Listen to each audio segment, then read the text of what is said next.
തിരുസഭ 79. All glory be to the Father, and to the Son, and to the Holy Spirit, as it was in the beginning, is now, and ever shall be, world without end. Amen.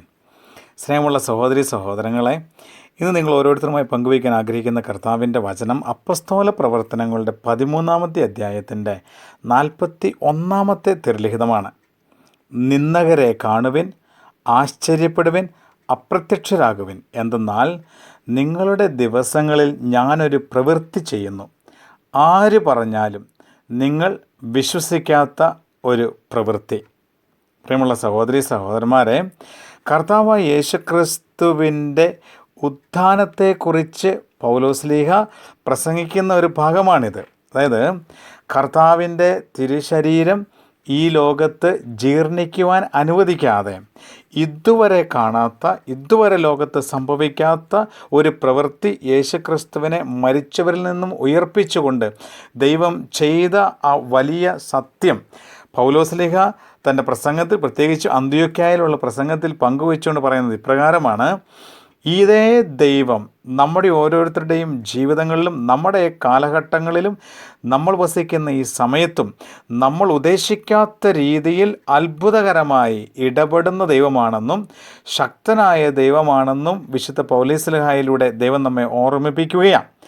ദാവീദിൻ്റെ വംശത്തിൽപ്പെട്ട കർത്താവായ യേശുക്രിസ്തുവിനെ പിതാവായ ദൈവം ഈ ലോകത്ത് ജീർണിക്കാൻ അനുവദിക്കാതെ ഉയർപ്പിച്ചു എങ്കിൽ ദാവീദ് പോലും ഈ ലോകത്ത് തൻ്റെ ജീർണത അനുഭവിച്ചുവെന്നും യേശുക്രിസ്തു ഈ ലോകത്ത് മരിച്ചുവെങ്കിലും ഈ ലോകത്തോട് അലിഞ്ഞു ചേരാതെ സ്വർഗത്തിലേക്ക്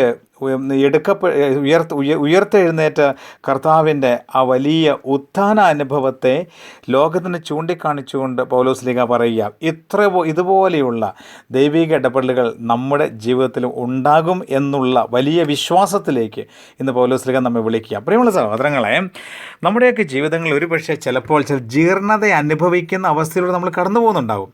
ദാവീദ് മരിച്ച് ഈ ലോകത്ത് ജീർണിച്ച് അവൻ്റെ ശരീരം ഈ ലോകത്ത് അലിഞ്ഞു ചേർന്നതുപോലെ നമ്മുടെയൊക്കെ ജീവിതങ്ങളിലും പല രീതിയിൽ ഒരുപാട് പ്രാർത്ഥിച്ചിട്ട് ഉത്തരം കിട്ടാതെ ഒരു ജീർണതയ്ക്ക് അനുഭവത്തിലൂടെ കടന്നു പോകുന്ന അവസ്ഥ.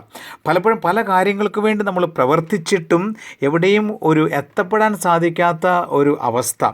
ഇല്ല, പല കാര്യങ്ങൾക്ക് വേണ്ടി പരിശ്രമിച്ചിട്ടും ഒരു ഫലം കാണാത്ത അവസ്ഥ. ഒരുപാട് അധ്വാനിച്ചിട്ടും ഒന്നും മിച്ചമില്ലാത്ത അവസ്ഥ. പല ബന്ധങ്ങളിലേക്ക് അല്ല ചില പ്രത്യേകമായ സാഹചര്യങ്ങളിലേക്കൊക്കെ നമ്മൾ കടന്നു ചെന്നിട്ട് അവസാനം പരാജയപ്പെടുന്ന അവസ്ഥ. പല പരീക്ഷയിലൊക്കെ കുഞ്ഞുങ്ങളൊക്കെ പഠിച്ച് പരീക്ഷയൊക്കെ എഴുതി അവസാനം ആഗ്രഹിച്ച രീതിയിൽ റിസൾട്ട് കിട്ടാത്ത അവസ്ഥ. ഇതൊക്കെ നമ്മൾ ജീർണിക്കുന്ന അവസ്ഥയാണ്. ദാവീദിൻ്റെ ശരീരം ജീർണിച്ചതുപോലെ നമ്മുടെ ഓരോരുത്തരുടെയും ജീവിതങ്ങളിലും ഇതുപോലെയുള്ള ജീർണിക്കുന്ന അവസ്ഥയിലൂടെ കടന്നു പോകും. എന്നാൽ അതിൽ നിന്ന് പൗലോസ്ലീഹ കർത്താവായ യേശുക്രിസ്തുവിൻ്റെ ഉത്ഥാനത്തെ പരാമർശിച്ചുകൊണ്ട് പറയുകയാണ്, ദാവീദ് ജീർണിച്ചുവെങ്കിലും ദൈവം യേശുക്രിസ്തുവിനെ ജീർണതയ്ക്ക് വിട്ടുകൊടുക്കാതെ ഉയർപ്പിച്ചുവെന്ന്. പ്രിയമുള്ള സഹോദരങ്ങൾ, എന്നിട്ട് പറയുന്ന ഇപ്രകാരമാണ്: നിന്ദകരെ കാണുവിൻ, ആശ്ചര്യപ്പെടുക, അപ്രത്യക്ഷരാകുവിൻ. എന്തെന്നാൽ നിങ്ങളുടെ ദിവസങ്ങളിൽ ഞാനൊരു പ്രവൃത്തി ചെയ്യുന്നു, ആര് പറഞ്ഞാലും വിശ്വസിക്കാത്ത പ്രവൃത്തി. ഇതുപോലെയുള്ള ജീർണിക്കുന്ന അവസ്ഥയിലൂടെയൊക്കെ കടന്നു പോകുമ്പോൾ ചിലപ്പോൾ മനുഷ്യൻ ദൈവനിന്ദകരായി മാറുന്ന സാഹചര്യമുണ്ട്. ചിലപ്പോൾ എത്രയേറെ പ്രാർത്ഥിച്ചിട്ടും ഫലമില്ല എന്ന് ചിന്തിക്കുന്ന ചില സാഹചര്യങ്ങളുണ്ട്. എന്തായാലും പരിശ്രമിച്ചിട്ടും ദൈവം ഇടപെടില്ല എന്ന് ചിന്തിക്കുന്ന സാഹചര്യമുണ്ട്. ചില സഹോദരങ്ങളൊക്കെ ഞാൻ ഇത്രമാത്രമൊക്കെ പാപം ചെയ്ത് കഴിഞ്ഞ് ദൈവം എന്നോട് ക്ഷമിക്കുമോ, ദൈവ ആശ്രയത്തിൽ നിന്ന് മാറിപ്പോകുന്ന ചില സാഹചര്യങ്ങളുണ്ട്. പൗലോസ് പറയുന്ന ഇപ്രകാരമാണ്: ഇങ്ങനെയുള്ള അവസ്ഥയിലൂടെ കടന്നു പോകുന്ന നിന്ദകരെ കാണുവിൻ, ആശ്ചര്യപ്പെടുവിൻ, നിങ്ങൾ അപ്രത്യക്ഷരാകുവിൻ. എന്തെന്നാൽ നിങ്ങളുടെ ദിവസങ്ങളിലും നിങ്ങളുടെ സമയങ്ങളിലും ആര് പറഞ്ഞാലും വിശ്വസിക്കാത്ത ഒരു പ്രവൃത്തി ദൈവം ചെയ്യാൻ പോകുന്നുവെന്ന്. പ്രിയമുള്ള സഹോദരങ്ങൾ, അതുകൊണ്ട് ഇത്രമാത്രം ശക്തനായ ദൈവത്തിൽ പൂർണ്ണമായ വിശ്വാസം അർപ്പിച്ചുകൊണ്ട് ഇന്ന് ഞാൻ ഏതെങ്കിലുമൊക്കെ സാഹചര്യങ്ങൾ പരാജയപ്പെടുന്ന ഒരു അവസ്ഥയുണ്ടെങ്കിൽ, ഞാനത് ജീർണിച്ചു കൊണ്ടിരിക്കുന്ന ഏതെങ്കിലും അവസ്ഥയുണ്ടെങ്കിൽ വിശ്വസിക്കുകയാണ് തിരുവചനത്തിൽ. നമ്മുടെ ഈ സമയത്തും ആര് പറഞ്ഞാലും വിശ്വസിക്കാത്ത, എൻ്റെ കണ്ണ് കണ്ടാൽ പോലും വിശ്വസിക്കാത്ത, ഇല്ലെങ്കിൽ ഇതുവരെ എൻ്റെ ജീവിതത്തിൽ ഉണ്ടാക്കാത്ത രീതിയിലുള്ള ഒരു ദൈവിക ഇടപെടൽ, ലോകം ഇതുവരെ കാണാത്ത ദൈവിക ഇടപെടലായിരുന്നു യേശുക്രിസ്തുവിൻ്റെ ഉത്ഥാനത്തിലൂടെ പിതാവായ ദൈവം ലോകത്തിന് നൽകുക. ഇതുപോലൊരു അനുഭവം ഇന്ന് വരെ ഞാൻ അനുഭവിക്കാത്ത ഒരു ദൈവിക ഇടപെടൽ, ഇന്ന് വരെ ഞാൻ എവിടെയും കണ്ടിട്ടില്ലാത്തൊരു ദൈവിക ഇടപെടൽ, ഇന്ന് വരെ ഞാൻ കേട്ടിട്ടില്ലാത്തൊരു ദൈവിക ഇടപെടൽ എൻ്റെ ജീവിതത്തിൽ നൽകുവാൻ കഴിവുള്ള ദൈവത്തിലാണ് ഞാൻ ആശ്രയിക്കുന്നത് എന്ന ആ ബോധ്യത്തോടു കൂടി നമ്മൾ പൂർണ്ണമായി ദൈവത്തിൽ ആശ്രയിച്ചുകൊണ്ട് ദൈവാശ്രയ ബോധത്തോടു കൂടി എല്ലാം ദൈവത്തിന് സമർപ്പിച്ച് മുന്നോട്ട് പോകാനുള്ള വിളിയാണ് ദൈവം നൽകുന്നത്.